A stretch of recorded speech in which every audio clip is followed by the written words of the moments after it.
live on the Rec Yard. We are talking about men's prisons versus women's prisons. I'm Marcy Marie. I'm Tunchi. Tunchi, she just never gets her cue quite on time. And we've been saying it this way for a few episodes now. But Well, because I'm still just really distracted by the fact we don't have any music yet. Because when it I'm comes in, I want to you want to be dance. vibing already. Right. We didn't have music on the Rec Yard, Tunch. It was in my head. In county, we would sneak out our little radios on the Rec Yard, our little Oh. handheld radios, and we could jam to them there. So y'all didn't Well, ever do that. no, we could never ever do anything like that. But Did there people is do that and you were just too scared? Oh, funny lady. You're a funny lady. No, we didn't. We didn't have any radios or music in Fort Bend County Jail. Nothing like that. Barely had Even hot water. inside? That's Even correct. inside? Even inside, yeah. Our cells Oh. were nothing. We didn't have any type of some snacks and maybe some long johns you could buy, and we had to buy our feminine hygiene products as well. So if you didn't have money, then you better get a sock, girl. Are you Because serious? yeah, Right? I'm serious. Yeah, We you had to need buy it.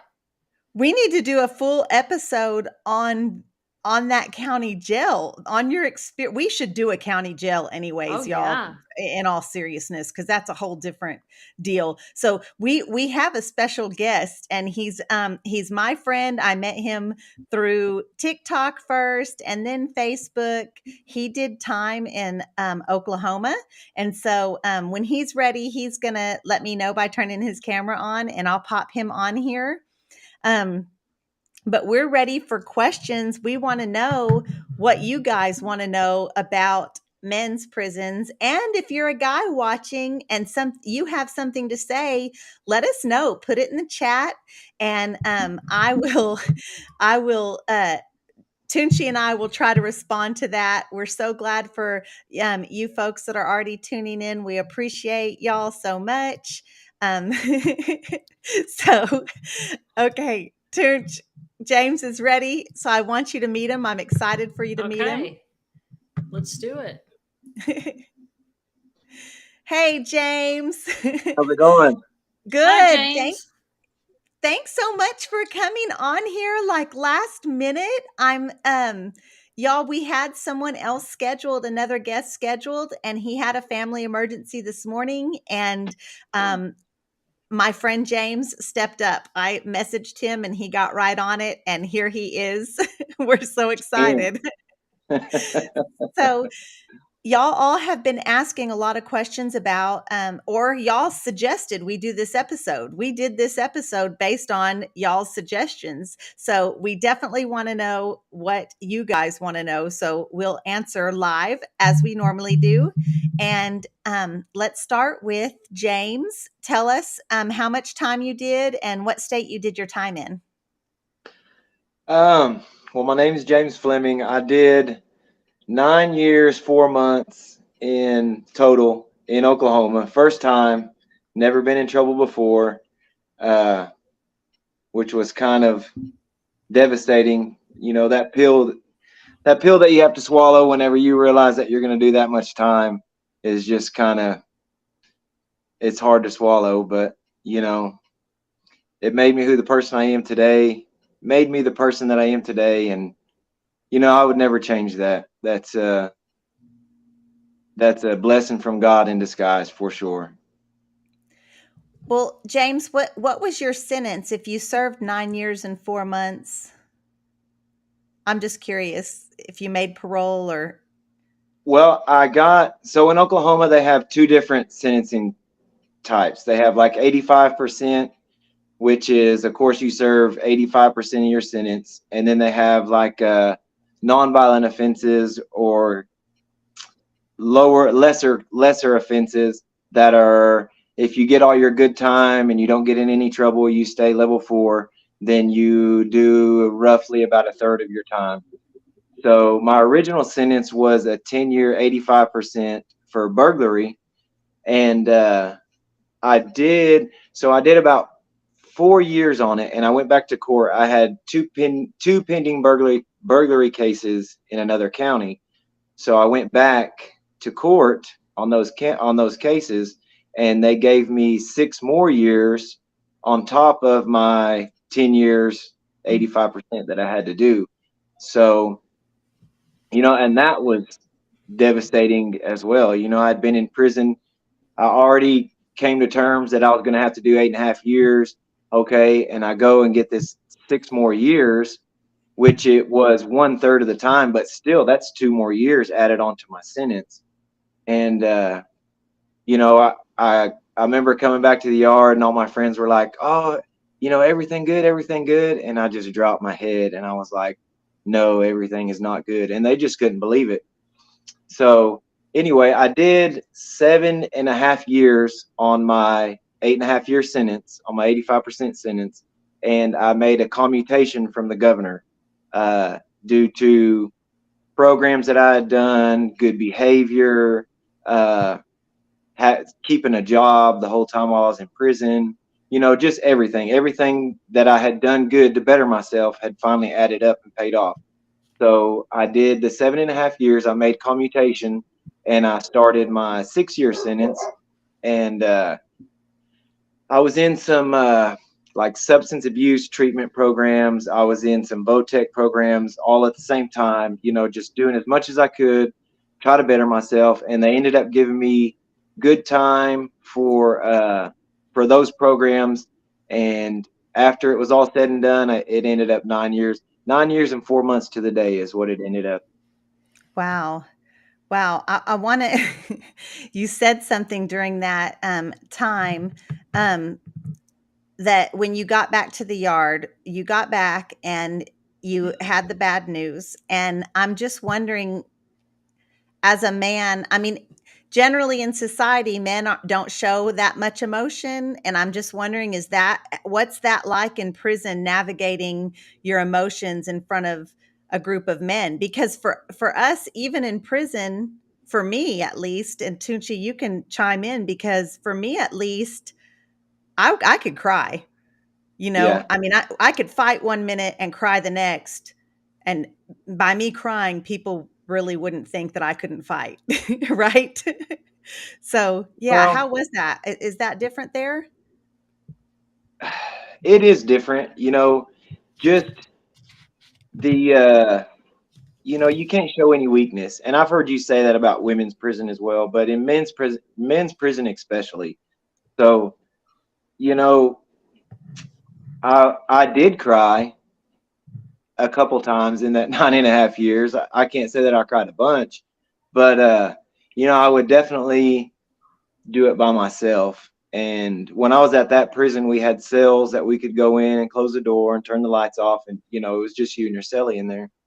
So um, you could hide your sadness, your emotions to a point, but whenever you have friends that care about you in there, which I did, I had some good friends that I felt like they were devastated as much as I was when I came back and told them that. They were like, they just couldn't believe it. Nobody could believe it. And so yeah, you definitely want to hide your emotions when you're there. At least your sadness, at least your depression.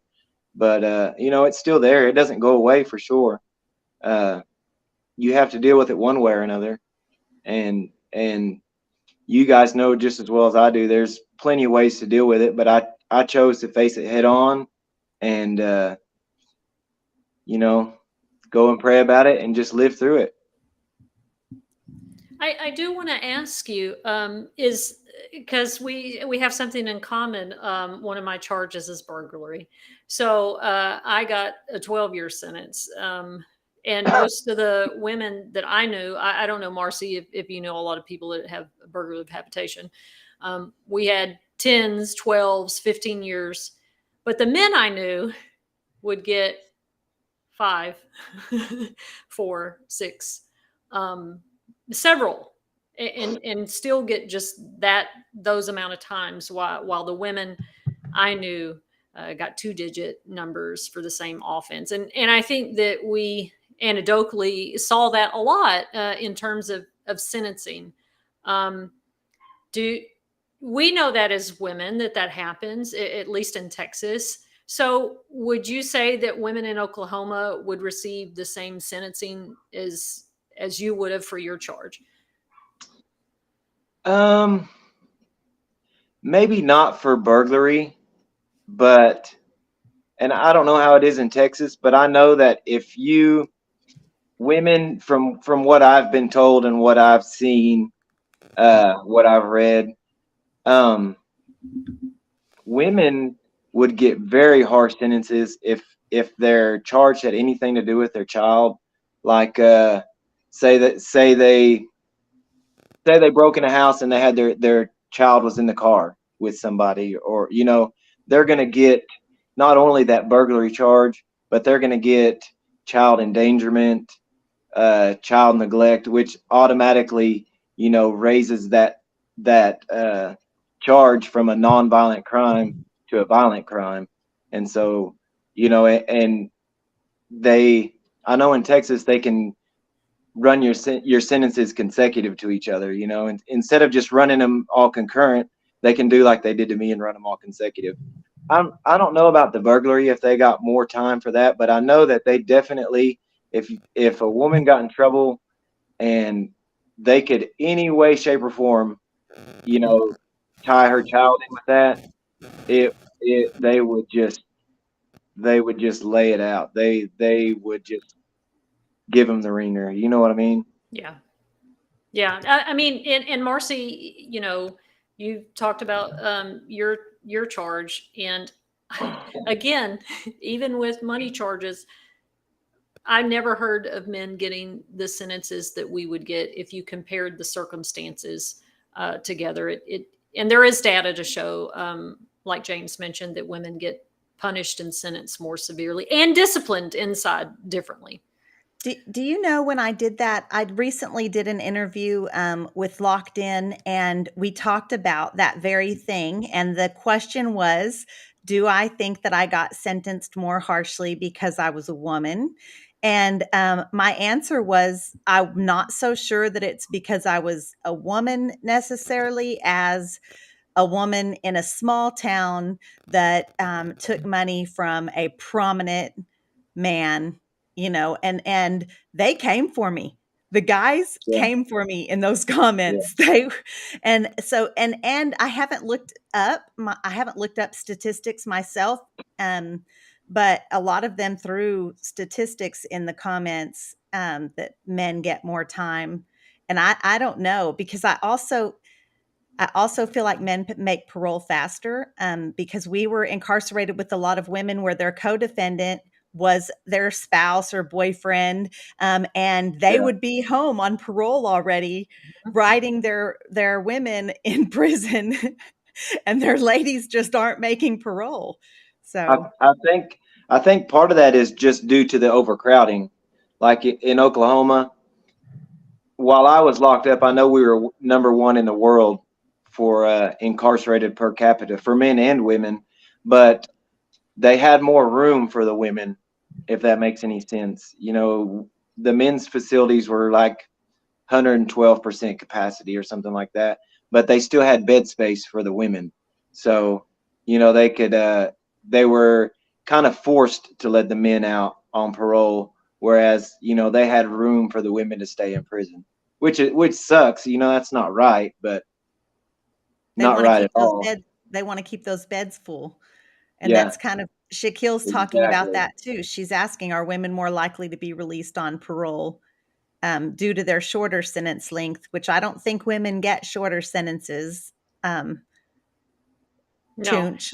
no, and I can go through the data that I had and some of the reports that I had. The reporting from NPR or maybe PBS really focused on the disparities of being disciplined on the inside versus but certainly it applies to sentencing too. But Marcy, a lot of people would say, girl, I want to get transferred down to Texas City or, one of the more predominant regions to get vote, because in Texas there are different regions for parole. So in the Gatesville area, there was the 3 board members that saw that area, right? Right. Well, Right. women would try to get out of that area to go to They have a maybe better chance. to have a better chance. That's Yeah, yeah, exactly yeah. right. All of a sudden, they've got medical issues to make them go down there, or Oh I mean, yeah. they're yeah, that it's that's definitely happening for sure.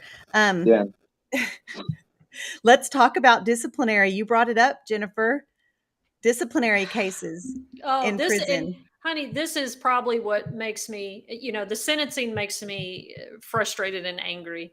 The Um, sentencing is the beginning of it. yeah, the That's where it all beginning. starts at. If Yes. they would get the sentencing right, or make the changes that need to be changed, then our conversation wouldn't be this intense. Right. I mean, Right. it would give it.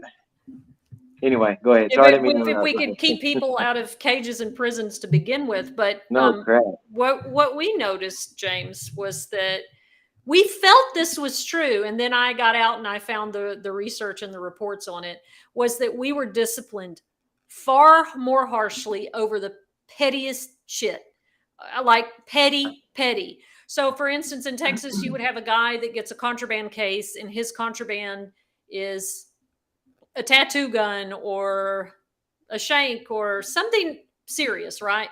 Well, he might get his contraband case graded minor. He doesn't get to go to rec for a couple of days. Where me and Marcy get a contraband case for having an extra tampon, and we've got a major case. And we just Right. lost 30 days on the phone that we can't talk to our kids. And we just were like, man, I just feel like men won't tolerate this. And I just don't feel like this happens to them. And then I ran across the data. Is it sure enough? And there was a study from a lady at UT, even in the 80s, to show that women are disciplined and over policed, even in custody, versus men. So, What I so what I found out about that is I was at 3 different prisons in my incarceration. The first prison for 4 years, it was a medium maximum security. That was just because I had so much time left. I went from there to a minimum, and I was there for 3 more years, and then I left that minimum and went to a different minimum for VOTEC. I was doing VOTEC. I was an instructor at a welding VOTEC, and so they just transferred me minimum to minimum. But what I figured out about, at least in Oklahoma on the men's side, it's a lot of it has to do with the facility.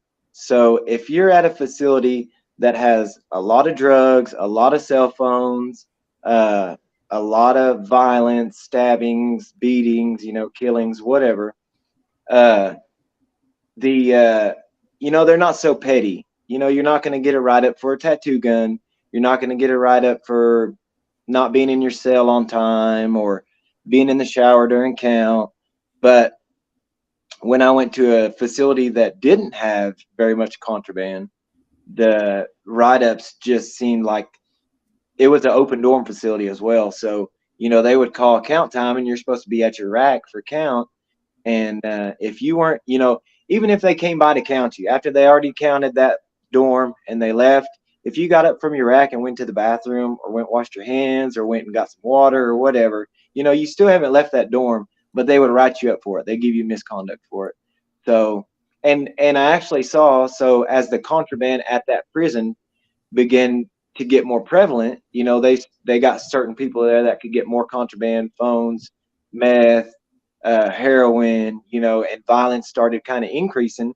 All those petty write-ups started going away, and they were just focused on the major cases, the phones, the knives, the drugs, and, stuff like Which that. just women don't have those kind of contraband items, and so what you're Right. saying makes complete sense. Right. Women aren't we are not really killing each other in prison. The violence that's in prison, in a women's prison, is mainly domestic violence, and so they are looking at all of those small things, and in a way, we're losing. We're getting punished because We don't Right. have those They ain't bad got nothing things better to going do. on. Right. We don't have those major things. My first disciplinary case was I was in the shower during count time. Do you know that I was in a dorm that didn't have, it was my transfer unit. Nobody had a clock. There was no electronics. There wasn't a clock visible to us. I had just come in from work and they called count a little bit early. And Right. as soon as the officer came in, count time. And when I tell you, I got out and put my shorts Oh and yeah. t-shirt on a wet Oh body yeah. and ran to my bunk. And I was there before she hit the bunk. And that disciplinary case pulled me out of a program where I had special visits with my two daughters that were still in diapers at that time. And it was a longer visit not in the typical visitation room. It was like in the chapel where I could sit in the floor and play with them. And there was toys and a rocking chair. And that disciplinary case stopped that. It prevented that. So, Well, you know, Marcy, I think like James was saying, that is true, right? Like they got to find something to do if they're bored. Yeah. And I certainly agree with that. But I think at the units, because I have been elsewhere than Mountain View, but Mountain View did have its moments of violence, Marcy. And when we did, it was like there's an officer that's been beaten almost to death. Like it doesn't happen, but when it does, people are almost dead.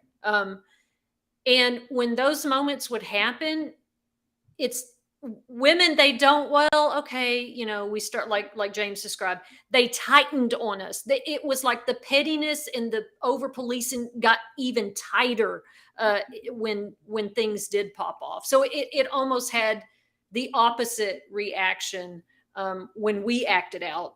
It was almost a panic of squeezing and double downing. I want to jump on this video. I have a video and it's on okay, here and go. it's gonna work. I think what's gonna happen is it's gonna add another rectangle and play it right here. She's we're gonna find out. We'll see if it actually works. But it's a TikTok video by Michael Galloway. Michael Galloway's in Houston. He's huge with reentry. He's an incredible guy. I met him last January, and he'll be in LA with me this summer. He and his wife, and he's talking about his first day in prison. And so I wanted to play that, and then let's talk about our experiences. Let's see if this thing works. Texas prison. So what First happens day to on you in. on your first day ID in unit. a Texas prison when you finally get housed on your ID unit? Well, before we go any further, I just want to let you know that I am certified. I'm certified to tell you about this experience. That is a 176 number. That number is almost over 10 years old. So what happens? Well, when you first pull up, you're gonna go to line building. When you're in line building, you're sitting in the cage, and everybody else that's on the unit is gonna be walking by you. So they're gonna peep game at you. They're gonna see your tattoos. They're gonna see how you carry yourself, see what color you are, all that. And they're gonna be trying to holler at you, like, "Hey, what's up, man? Where you from?" So ahead of time, the whole unit's gonna know that you're there, and they're just watching to see where you get housed at. So they have this wonderful saying in Texas prisons. It's fight, F, or bust a 50. Now you know what the F word means. So when I got to prison, when I got to my ID unit, I knew what it was. When I first arrived, I got housed. I was on the Wallace unit out there in West Texas in the middle of nowhere. Hot as hell outside. If it was 105 degrees outside, it was 127 degrees on the wing, and I was in G-wing. G-ring was on the firewall. Firewall means that it gets the majority of the sun the rest of the day. So as soon as I walk in, it's an 84-man dorm, and I'm looking around, I'm like, okay, I have arrived. Ain't nobody trying to help you with none of your stuff. Everybody's just watching you go to your cell. As soon as you go in your cell, you open it up, man, your celly's gonna come over there, AKA your roommate. He's gonna lace you up and gonna ask you, hey, what's up, man, who you ride with? And so you'll tell him. So you'll tell him what gang you're part of, and of course, he's gonna burn off, because what he's doing is he's going to let your homeboys know that you just pulled up on the wing. And so they're gonna come up there. So as you're putting your stuff away, mind you, you've been in a chain bus for God knows how long, sweating your balls off, tired, hadn't gotten sleep, and all the bus rides being chained to somebody you don't want to be chained to. And of course your homeboy's gonna pull up. You're gonna be like, hey, what's up, man? who you ride with, man. They're just verified. So you tell them who you are. They're gonna ask if you're a sex offender, all that good stuff. You're gonna check paperwork. After you check paperwork, you're gonna have it on your mind. They do this wonderful thing called a heart check. So what a heart check is the ability to be able to determine whether you can hold your own and whether you'll be able to have everybody else's back in the event that something goes down. So what Wallace did was they did 2-on-1. That means two of my homeboys are gonna run in on me, and I'm gonna have to fight both of them. Now, mind you, a heart check, you are not meant to win, okay? So if you do win, you got something. But the purpose of it is to see that you don't back down. So they're gonna run in on you, and on my first day, they ran in on me. Of course, I've already had 2 heart checks on previous units, so I was seasoned for this one. But it goes down like that. Like and comment for part 2. Heart check. First of all, are you proud that the video worked? I'm impressed with your creativity, because you could have just shared the screen, but you refused to do that, and you're like, nope, I'm gonna make it work my way. And Because so, hats this off to you. studio is set up. This studio is set up for us to show videos. I'm just not quite smart enough to figure out how to do it. Right, because all you have to do is share the screen. Okay. We'll try that sometime, but that I'm Heart very check. impressed. That worked. I'm giving And you you a didn't think it star. was. You I had doubt. didn't. I didn't have a lot of faith in it, but you proved me wrong. Can we get to what Michael was talking about? Yes. A heart check. This fascinates me. This is not something that happens in women's prisons. Oh, really? Yeah. James, Well, you know about a heart check? oh yeah. It definitely it takes place all the way from county jail, up until you go to prison. I think it kind of depends on what pod you land in the county jail, and who you are. If you walk in there and you've got 5 buddies in county jail, it's the county that you live in, so you're bound to know somebody in there, especially if you're, living that lifestyle. With the potential to go to jail, you're running around with other people that are probably going to go to jail at one point in time. So yeah, but so I'll just tell you about my first day. And when I got to the medium and maximum security prison, that my very first prison. So in Oklahoma, you go to A&R, which is assessment and receiving. You're there for an undetermined amount of time, until they find you a bed. That coincides with your security points and how much time you have, whether it be maximum, medium, minimum, work center, halfway house, wherever you land. So I was at A&R for like 7 days, which is a very short amount of time, thank God, because it's, that's just, you're locked in your cell, and only you come out for 1 hour a day. You get to take a cold shower. They bring your meals to the door. There's no TV. If you're lucky, they'll send you a book in there. It's just horrible. So my first day, when I got to the medium maximum that I was at, I didn't know anything about any of the prisons, but luckily I got to a very good one. Very laid back, a lot of lifers there. My first cellmate was doing a life sentence. He was an older guy, but I didn't have the same experience that guy had. Maybe because of the way that I carry myself, partly because of the way I carry myself, partly because it was a laid back facility. The unit I was on was, like I said, a bunch of old guys doing life sentences. They didn't really care about me. As long as I didn't, blow up the microwave or ruin the toaster, they didn't care what I did, So I can't say that my experience there was the same, but when I went from the medium maximum to the minimum 4 years later, it was definitely more violent, and it was definitely more live, as for prison slang. It was live, and I didn't get heart check there, but I saw a lot of guys come through there that didn't earn the respect maybe that I had earned for being in for 4 years like I had been, that would definitely get heart checked. and it goes down just like that guy said it does. I mean, they're going to come in there and they're going to see if you're going to fight. And if you're not going to fight, then they're probably going to take advantage of you, and they're going to take your stuff and treat you like crap. And, that's just how it goes. Luckily, I didn't experience it. Luckily, I had earned a lot of respect while I was in prison. I carry myself very well. And so I didn't experience the heart check, at least not in prison. I did in county jail, but that's another story.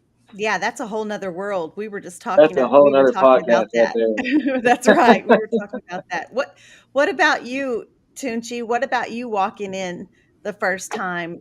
Like, I can relate to what Michael was saying about everybody. I felt like I was being sized up, not necessarily to fight, but Right. just to see what I was about.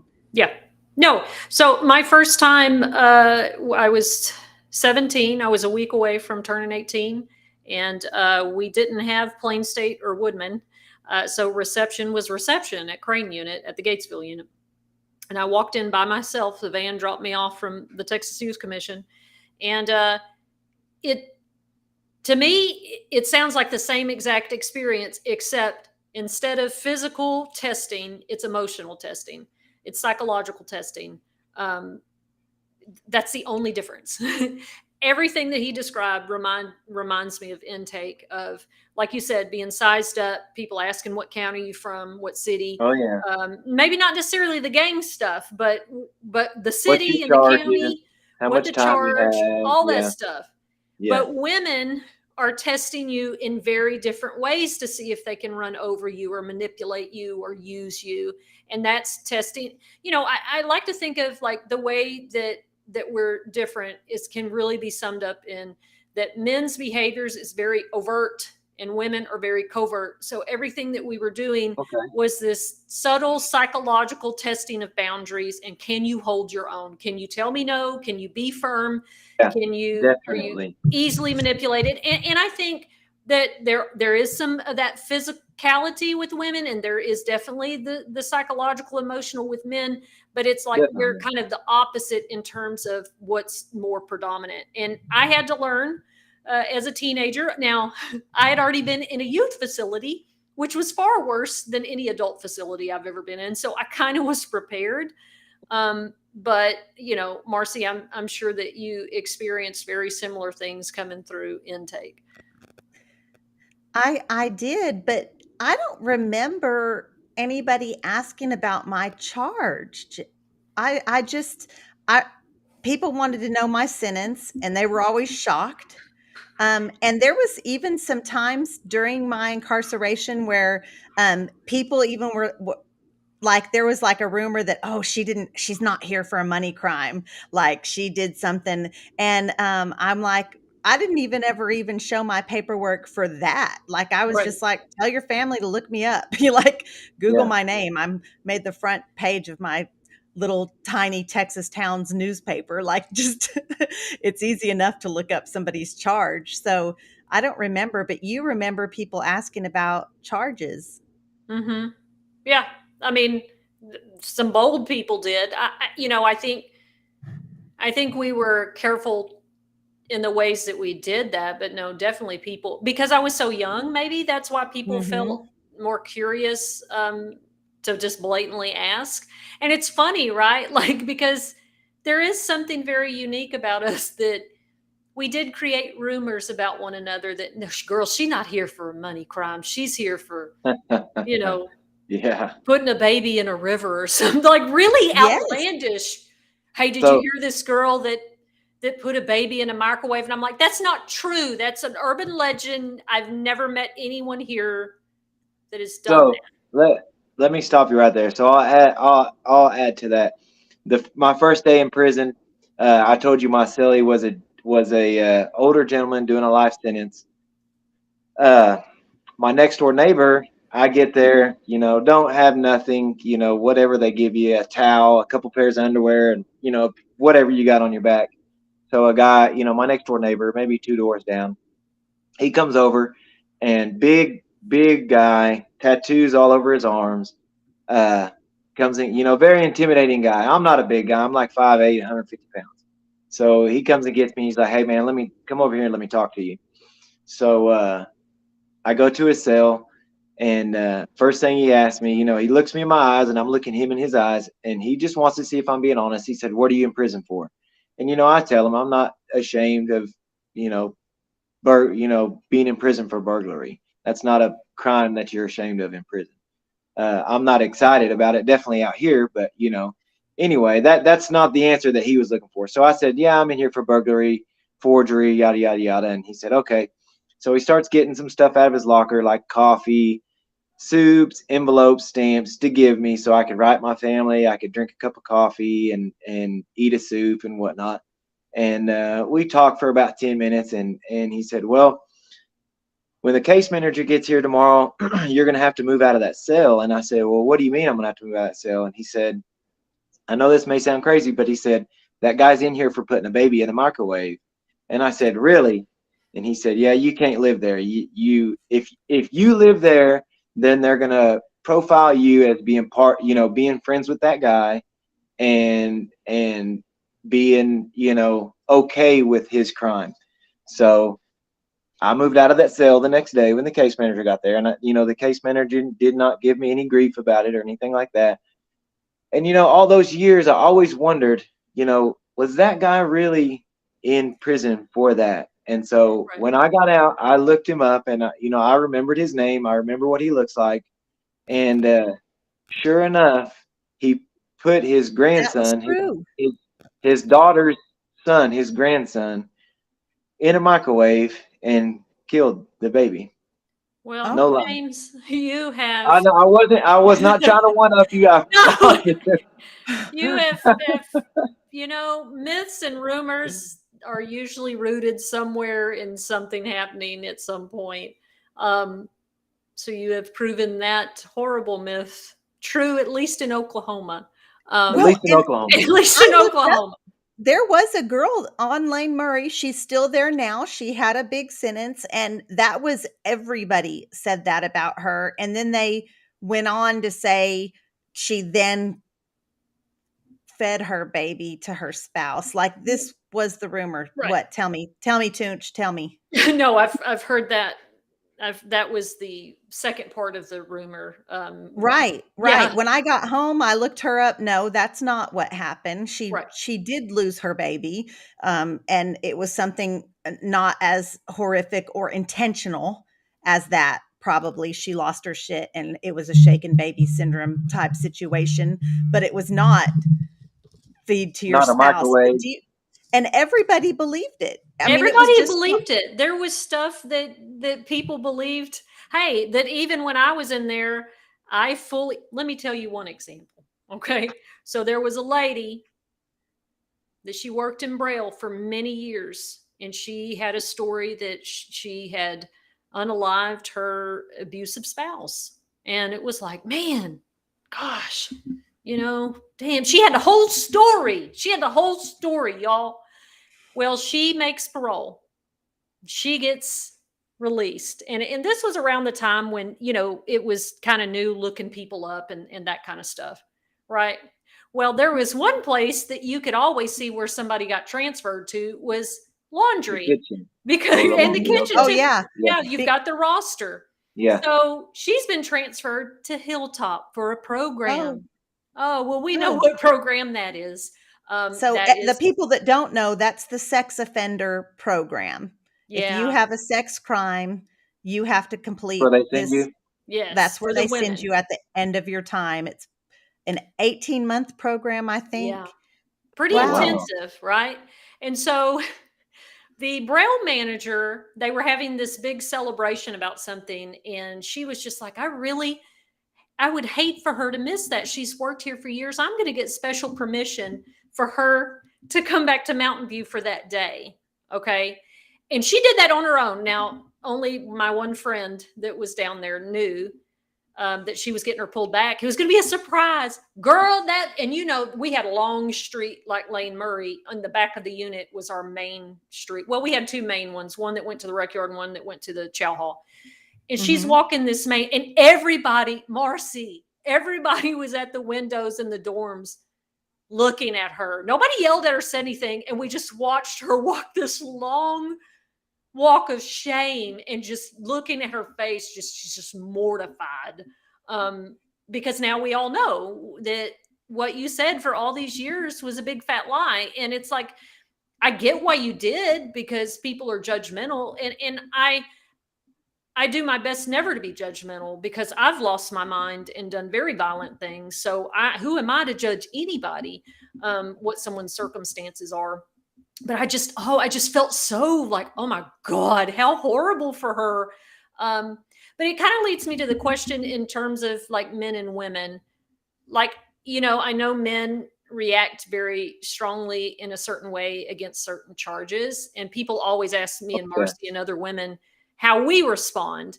And for the most part, I mean, even when we know that it's something really egregious and heinous or crazy, or we're like, girl, that's just Debbie. You just kind of compartmentalize it and put it out of your mind. And she's just another woman that's there. So I don't know, Marcy, would you agree? I definitely would agree. There was a couple of pretty horrendous crimes, like starving a child for years until they died, keeping them in a cabinet type stuff. There was a couple of women that I personally had a really hard time engaging with, but they're kind of their own. They're over there and everybody else is over here type deal. Well, not so much where I was, though. That's what I was going to finish with, is that they were still just living their life. They were just living their life in there. And even in relationships, just the same thing, playing dominoes, engaging, doing business with everybody. It wasn't. And people are genuinely shocked when I say things like that. But that's what it was. There's definitely, we had a lot of child crime people in there. Go ahead. Sorry. No, tell us how it was where you were. That first prison I went to, another reason why it was so laid back is because it was a lot of elderly sex offenders were there. I don't know what it is about old men and committing sex crimes, but they go hand in hand. Not that every old man is like that, but you guys know what I mean. I don't know if it goes the same way for women or not, but so coming from that prison, when I went to the next prison that I was at, when I got shipped to minimum security, everybody was like, oh my God, how did you even stay there? How could you be around those people? You know what I mean? Because, all the case managers aren't as nice as the first one I encountered to let you move. You don't get to choose where you live. They put you in a cell. That's where you're going to stay. If you don't stay there, then they're going to give you a misconduct for refusing housing. So anyway, I got those 4 years. I just got used to it. I didn't want to ask questions of nobody. So, like you're saying, we all lived amongst each other. Everything was, you might have known what Billy Tilly was in there for, but if you didn't like it, then you didn't mess with him. Then you didn't bother him. You don't do business with him. You don't share with him. You don't let him borrow anything. But so when I went to the other two prisons, their view of sex offenders was totally different. The first minimum I went to, sex offenders were not even allowed there. There was not one sex offender on the yard. So for 3 years, there was no sex offenders around me. And then the next facility, the last facility I went to, if you were a sex offender, you did not want to tell anybody. And for fear of violence. And it wasn't just, those were minimum security prisons. At the medium maximum security prisons, at the private prisons that they have in Oklahoma, the violence towards sex offenders, they usually keep them on a separate unit. They'll usually keep like one pod is just all sex offenders, because if they don't, they are going to get preyed upon. They are going to get beat up. If they ever order commissary, they're going to get their commissary taken. And I never participated in that just because I don't think it's right. It wasn't right for them to commit a crime, but it wasn't right for me to steal shit neither. So, what's the difference? Who am I to try to judge this guy and be violent toward them or take their stuff or whatever? But just because I don't agree with it doesn't mean there's a lot more people out there that don't see it the way that I see it. A lot more that don't see it that way than do see it that way. And that's just how it is in here. You girls know that. Tunch, I want you to look at Rhonda's question because she said all the crazies were at Murray, and I was at Murray. So, hey, if it's any consolation, I was at Murray when I was 18. right, I did my time on Murray. Hey, Rhonda. Yeah, Hilltop is known for the youthful, and language does matter, so we're trying hard not to use certain words, but youthful offender program and the sex offender program. So, which is weird, right? Like, yeah, why are those two housed there? And then the other folks that were there were usually short time, smaller sentences, kind of a mixture of people. And maybe you just didn't realize the programs were there because they're not super big. And they're separate. But both yes, those they are programs separate. are kept separate from the general Yeah, population. very, very separate. So you weren't like Yeah. in the chow hall with the people that were attending the sex offender program, or you weren't at the chapel, okay. or so it was separate. So that's maybe why you didn't notice that. So, but let's talk about the crazies at Lane Murray. So, no, well, Mountain View for many years now, it's known for older people and people with health conditions because of the air conditioning after the lawsuits. But typically, Mountain View was for really, really serious offenses, people with life sentences, big times. But then as women were sentenced worse and worse, obviously that didn't hold true to keep them all there. But Mountain View was at one time a unit within the Texas Youth Commission that also housed boys that were deemed ultra violent. So our unit did have a lot of women with serious offenses and deep mental health problems. We had the psych center was there, and death row. So we had our fair share of a lot of mental health, but I mean, that's at all the units now. Rhonda, honey, if you were there in 0509, those programs are there. But like Marcy said, you probably didn't see them because they are tightly controlled and they aren't allowed to interact with the rest of the unit, especially the kids. We have to talk. Marcy, I wanted to. Yeah, you go. Oh, okay. Go, Tunch. I just wanted to, because it was relevant to our experience this week. Shaquille Oatmeal, I love to say the last part of that every time. Are female inmates less likely to receive mental health treatment and medical care than male inmates? We recently just testified on some legislation about why that would be true in our experience in Texas. And that's because there are some mental health treatments. I use that loosely on the units, but big treatment, hospital treatment requires medical transportation on those medical chain buses. James was talking about, Michael was talking about in his video, that are horrific for everybody, but for women, especially being chained to somebody trying to change your feminine products on as Marcy told the legislators, on a canister with a hole in it, and being strip searched where you're told to show the pink.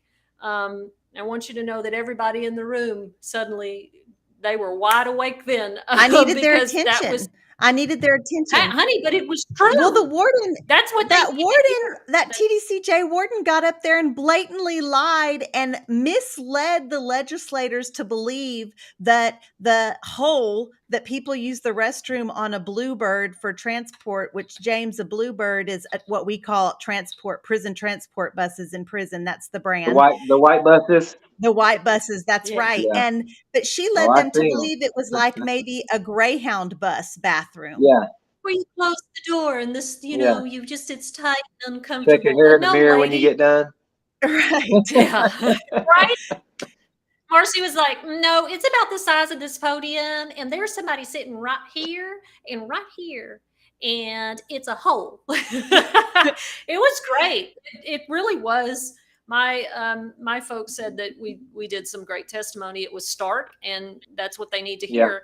And in relation to that question is, there are unique things that we experience as women and how we experience shame and probably put into us from society, right? That we would rather forego medical treatment, how severe it is, than to have to endure the indignities that we endure on that trip. So there are lots of women that deny their medical care because they don't want to go on those chain buses. Yeah. And And especially if they, you're having kind of feminine surgery where you're bleeding, trying to travel 8, 9 hours, stopping and trying to use that restroom to take care of that. That's almost, you just almost rather deal with whatever medical condition you have. For sure. We're like down to 10 minutes. And so Tunchi, we need to decide what people have asked us most about. So I want to do like a quick answers. I'll just ask both of y'all like what's the most common contraband, and then maybe the most severe contraband you've ever found, or ever been Okay. aware of while you were in prison. So the most common and like the most severe contraband. James, what were those like couple items? most common, tattoo guns, tobacco, cigarettes, like a little pencil that you stick in the wall to make a lighter with a wire with a razor blade in it. And I'll say the most severe contraband that I ever saw was it was a bag about this big, and it was filled with meth. It was about maybe a little bit less than a pound of meth. And Wow. I had never seen that amount of drugs before I ever went to prison, which I didn't do meth, so it wasn't, I wasn't really around it. But yeah, it was. I walked Wow. by in The an size open of a dorm. brick. Yeah, it was like that big. Wow. Tunch. Okay, the most common, it's free world makeup, baby. Put it in that little the cellophane you get from the kitchen, and you baggy it up and you sell it in these little. That's the most common. The most serious, that's neck and neck here. A homemade shank, a real Yeah. one from maintenance. They made this, and it was bad. It went badly. Like I said, at Mountain View, when it does happen, it was bad. Movie style stuff, but not very often. Most common dangerous in terms of TDCJ. Marcy, the homemade dildo. This- That's real. they And they will, get fancy, and they get and they will yeah. freak out. That's a big deal. Staff will Oh, freak yeah. out more over a homemade sex toy than they do over a razor blade Razors. tied to a pencil that you are intending to cut somebody with. Women's prisons, the staff is so obsessed with stopping homosexuality, they would rather you fight than FUCK. And that's just, Yep. I said that through my whole Oh, yeah. incarceration. Like they would rather us break out in a riot than go down on each other. That's just to be very blunt. And that's the truth. What? Marcy, I wasn't ready. You were I wasn't ready for Well, that. I wasn't. okay. Well, let's talk wasn't about ready. homosexuality, the stigma of homosexuality. I want you to stop saying Get it like yourself that. together. How do you want me Really to say it? pronouncing the O's in How that. do you want me to say it? You're because you sound like a real religious person. Homosexuality. Yeah, like it's sounding real Southern right Yes, then. you It's did. really a lot of Well, anxiety. guys, one of my friends is a super prison TikTok all-star, and I can quote him. That's Colin Ray. I've had this conversation with him because it intrigues me so much, the differences in that, whatever you want to call it. and in between men's and women's prisons, he did his time in Pennsylvania, and he said, and guys, Colin is an all-inclusive guy. He supports all inclusion, and his content shows that. He lives his life that way. But while he was in prison, he said, "Hey, you don't talk to the punks." That's how he worded it. You don't talk to them. You don't get around them. You can do business, but you can't hang out. You can't bullshit, because you will then be a Be target. labeled. So You'll be James, so labeled. yeah, and like in a 1.5 minutes, because we're Yeah. wrapping it up. But how was that on your unit? That again kind of goes with unit to unit, whatever unit you're on.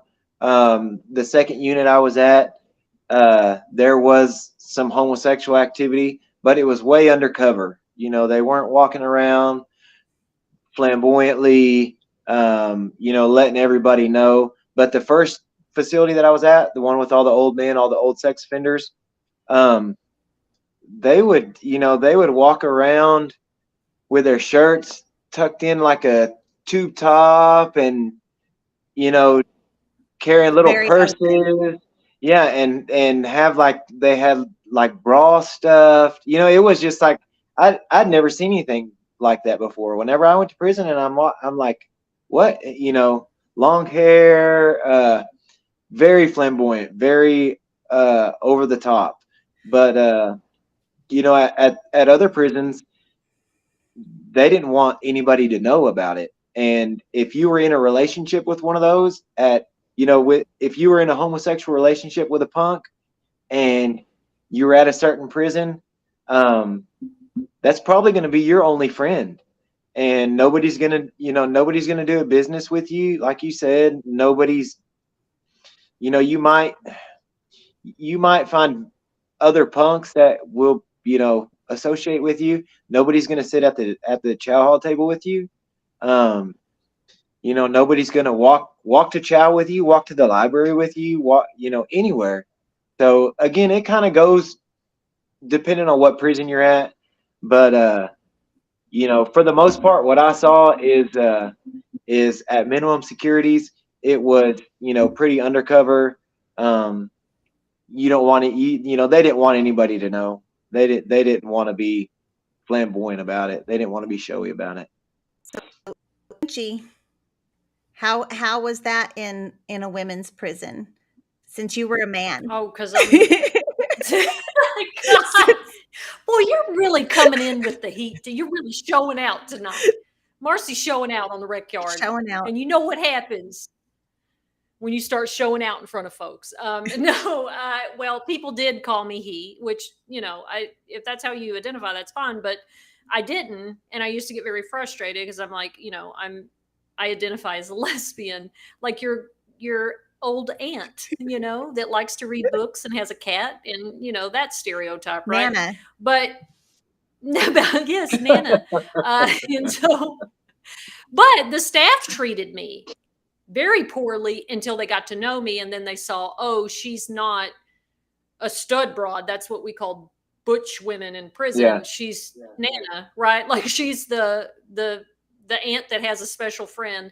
And it seemed I got a little bit treated a little bit different, a little bit better from staff. But those of us that were clearly lesbians that identified as butch women were treated by the staff, by the male staff, pretty damn bad. It depended on the female staff. Sometimes you would get they would baby you and treat you very, very, very well with a lot of special favors. Or they would kind of just be on your ass a little bit. But that was just from staff. We never, and I was going to say that earlier, in terms of women, like maybe we had cliques and families, but we were really, all of us were the same, whether it's charges, race. I mean, we had tensions. I'm not saying that, but we were all just in it together. I mean, that's how I always felt. I don't know, Marcy, what do you think? No, I think that's exactly right. clicked up, but our cliques weren't based on gangs. They weren't based on race, just like you said. We had play families. I had a play mama. I had lots of play daughters, play sons, play sisters. We looked out for each other, definitely. And so, like, we are like down to the nitty gritty. But you were in a couple different prisons. But tell me about gangs in Oklahoma prisons. I want to know, are gangs in Oklahoma prisons? Do you feel like you have to be affiliated? And are they based on race? Can you answer that like They're, fast? Because we're at our hour. yeah, they're definitely based on race. Definitely based on race. And for new people that come in, new guys that come in, they'll definitely pressure you and make you feel like you need to join a gang, or you need to be part of their gang, or they're going to make you be part of the gang, or they're going to hurt you if you don't. Um, I kind of went in with a different mindset, so I didn't join a gang. And that left me open, to have friends in every gang. If you're part of one gang, you're really not going to venture outside of that gang to have any friends. Maybe the top leaders of that gang, would associate with other gang members or gang leaders or whatnot. But it they will definitely make you feel like you need to be part of that gang. And if you're not part of that gang, you're not going to be part of the crowd. You're going to be in danger, whether it be them that's going to hurt you or whether it be other gang members that are going to hurt you. And and it does fall that way sometimes. If you're not part of the gang, sometimes you do get taken advantage of, and I've been in that position because I wasn't part of the gang. But luckily, I did have a lot of respect from gang members and gang leaders that had my back, even though I didn't have that certain tattoo on me. I was just as, they cared about me just as much as they cared about anybody else. So, I think a lot of it is how you carry yourself and the respect that you gain while you're in there. But it, depending on where you're at, for safety reasons, it you will feel like you need to be part of that gang for sure. Tunchi, so what about gangs what about gangs? Let me tell you what I know about gangs. Sometimes somebody would say, my boyfriend's Tango Blast. That's the Right. extent of prison gangs in women's prisons in Texas. Yeah, I mean, 20 years of dealing at several different units, dealing with folks, and always being nosy. I was very nosy. I knew everything that was going on in the unit. Never had a gang issue problem. Somebody would say my boyfriend's a part of this brotherhood or this, and people would just be like, girl, whatever, your boyfriend is sitting on your mama's couch, like, just knock it off. Now, there was one lady that was in protective custody because of something related to her charge and gang stuff for her safety, because I think maybe she rolled She on does something somebody. against another gang. Yeah, and so, like, it was so severe. And the thing was, you could put her among us. Nobody's gonna mess with her. But it must have been really bad. But she stayed in protective custody. But that was the only one. Okay.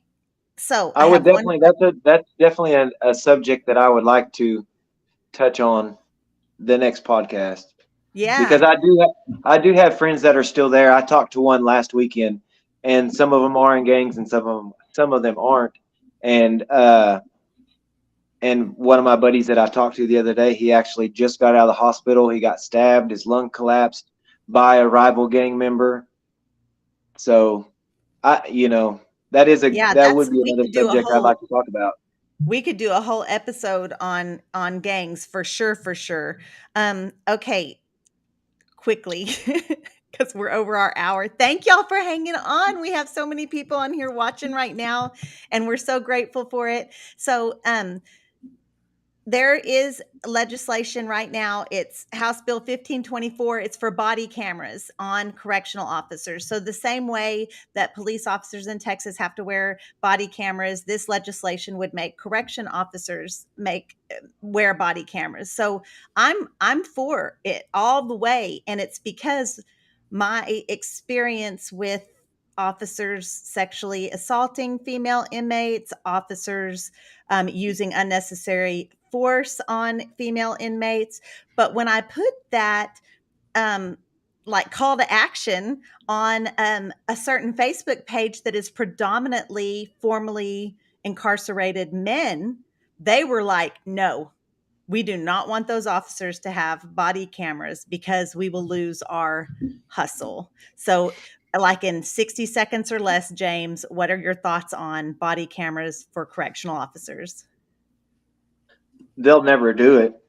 I think that it would be very wise for their safety as well. You know, just like body cams are good for police officers, but they'll never do it. I'm sure Texas is very much like Oklahoma. A lot of contraband comes in through the officers, and not just contraband, but the way that they treat you. You know, they don't want that on camera. They don't want that saved on video somewhere. The way that they treat you like crap and don't care about you, and you know, doing cell searches and throw your pictures of your family on the ground and step on them. You know, they don't want that on because then they have to remember that they did that. Yeah, So yeah, you're they'll right. I don't believe they'll ever do it. I wish they would. I wish they'd be held accountable for what they do. You know, I live by, I'll be quick. I live by a motto from day one that I went in there. I was sent to prison as my punishment. I wasn't sent to prison to be punished anymore. My punishment was to be sent to prison. Tunch, body cameras. Oh, body cameras. I mean, they would turn them on and off like, police officers do. But, our experience as women are very different than the men that had such a strong reaction to it, is that we have to deal with a lot of sexual harassment and a lot of threat of sexual assaults from correctional staff, and having that would be a level of accountability, at least to some degree, and the inappropriate uses of force, because women get slammed. We talked about the harsh disciplinary. You can get slammed for, well, I think that goes for anybody, but women with some of those male officers will just slam you just to beat up on a woman. So definitely. Guys, there are a few questions in the chat that we didn't get to answer on here, and I promise I'll go back and hand answer those questions. Thanks so much, everybody, for tuning in on the Rec Yard. I've had such a good night. Thank you, James, for sharing your thoughts. I appreciate you. Tunchi and I will be here 1 week from now, Wednesday, 7 o'clock, same that time, was for same. Lori. Yes. Yes, same time, same place. As some of our closest friends are texting us that they're watching another documentary instead of hanging on the show with us. That Brooke Shields documentary can wait. Pretty Baby can wait. Well, she could record that. Yeah. It's on Hulu. She can watch it anytime. James is right. Anytime. Yes. So thanks so much, everybody. And we will see you next week. And we're going to do our